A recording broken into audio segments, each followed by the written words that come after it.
called Digging for Words. I don't know if you're a wordsmith, but I love to learn new words, and it makes you smarter and brighter and creative when you get to pick from a whole bunch of different words when you write or when you speak or when you read, right?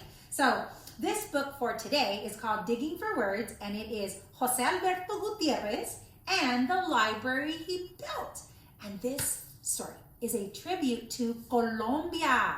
So nuestros hermanos y hermanas Latinos, Hispanos de Colombia, this is a story that's for you because the story is written about a person who was from Colombia. So thank you for joining us. Hope you had a great day. So, hola comunidad de Dios, soy su madre, lista para leer esta historia con ustedes. Hoy vamos a leer Escarbando por Palabras. Esta es una historia de Colombia, un señor, José Alberto Gutiérrez, y la biblioteca que él construyó. Es la historia de esta noche. Es viernes. Ojalá que ustedes disfrutaron esta semana, están listos para descansar y entrar en un fin de semana fabuloso. So, gracias otra vez por estar aquí con nosotros. Esta historia se llama Escarbando por Palabras, Digging for Words. All right, so let's see what he digs for. In the city of Bogotá, in el barrio de la Nueva Gloria, there lived two Josés. Any of you know a person named Jose? Little Jose stirs in his bed. The early morning light wakes him up. He dreams of paradise. It's Friday. It's Friday for them too. And he realizes with a sigh, it's almost Saturday. Until Saturday, he can ride his bike. He can sit and listen to the maestra at school as best he can. He can play football con sus amigos, with his friends. The day stretches out before him. Like the streets, like the hills, tomorrow a wish he knows will come true. In the same neighborhood, a few streets away, another Jose understands long days too. He left school as a boy. His mama, unable to afford it, and he wanted to work as a bricklayer, digging earth with his hands, placing brick after brick until nothing became something. A well, a building, a wall, a home. Still, he read with his mama every night. Un cuento at the end of the day felt like paradise. Now in the early evening light, as the first Jose rides his bike home, his mama called him for dinner. The second Jose was getting ready to go to work. He prepared his garbage truck for his long route through the wealthier neighborhoods of Bogotá. The engine rumbles to life. The headlights cut through the dark. Jose is a garbage man and he collects la basura, the trash, from the streets of the city.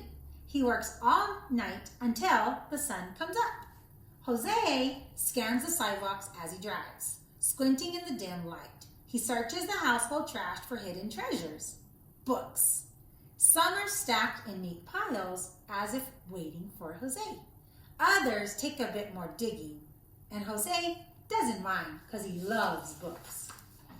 He digs now because of El Primer Libro. That is called the first book he found long ago. When Jose first began to work as a garbage collector, he spotted a thick novel in the trash. It was called Anna Karenina by Leo Tolstoy. He dug it out and read it again and again and again, always opening it to a faraway time and place full of steam trains, ballrooms lit by candlelight, sleighs gliding through the snow. He found the other books and read those too. Each was different and its own world to discover.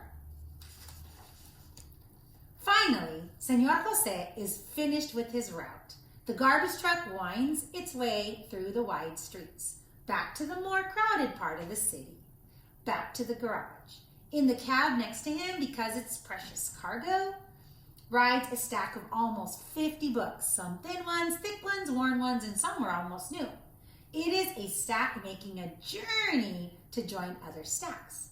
An encyclopedia of animals A to Z, a book of fairy tales, a long novel, well loved. They all ride home next to Jose, their pages vibrating along with the rumble of the engine. Jose walks home from the garage. He pauses at the first step to unlock the door, balancing his books on the crook of his arm. A few pages to read, a few hours to dream, and then it's a new day. Tonight he visits Maconda, a magical village deep in the jungles of Colombia, and he is lost in a place where time moves by its own rules. At last, it's Saturday! Little Jose and Leg carry him as fast as they can, and he runs through the neighborhood with other children joining him. It's like a race that they all want to win. His feet touch the steps of paradise. At last, Señor is waiting to greet him, smiling as he does every Saturday. Jose enters paradise to find stacks and stacks of books, stacked like homes in their neighborhood. Libros rescued by Señor Jose. Everywhere, in every corner is stuffed with them. Picture books for niños, classic stories, thick ones, elegant covers, big textbooks, heavy ones with complicated subjects. Jose stays a long time, traveling amongst the highest stacks, afraid to disturb them, but hesitant to dig. Señor comes to find him. He holds up a book and he smiles. Señor sits. Jose sits. The barrio is quiet. The book opens. It opens to a place beyond the barrio, a place Jose cannot ride his bicicleta to. With each turn of the page, both Jose's see something new, something different from the same streets and the same hills. Digging leads to more digging. And at last, little Jose makes his own selection with a nod and a shy smile and a gracias to the Señor, and he's off, his little feet flying him back home. His hands flying through the chores, through dinner, through washing his face and behind his ears, and he can't climb into bed and inspect his new... He can climb into his bed and inspect his new libro and devour the cuento inside, even warmer and more satisfying than his dinner. In the early morning light, little Jose stirs in his bed. The book is tucked under his pillow. He devoured it again into his sueños, dreams, dreaming of a lonely planet, a flower, a boy, a fox, the journeys they make. It's Sunday now, and he realizes with a sigh, he has to wait again a whole nother week, waiting in bed for the sun to rise, waiting for his friends to come and play, waiting once again for Saturday, wishing that for Señor to open his doors where the libros sit, waiting on their shelves, waiting for Jose to find them. Oh, that's awesome. So it's a story of two Joses, a little boy and a big Jose who gets all those books and shares them with the little kids. Love that. So digging for words is this story for today. It's Friday. Have a really great restful night and have a really great weekend. I'm Superintendent Galvan with the Greenfield Union School District, sending a great big bear hug from our family to yours.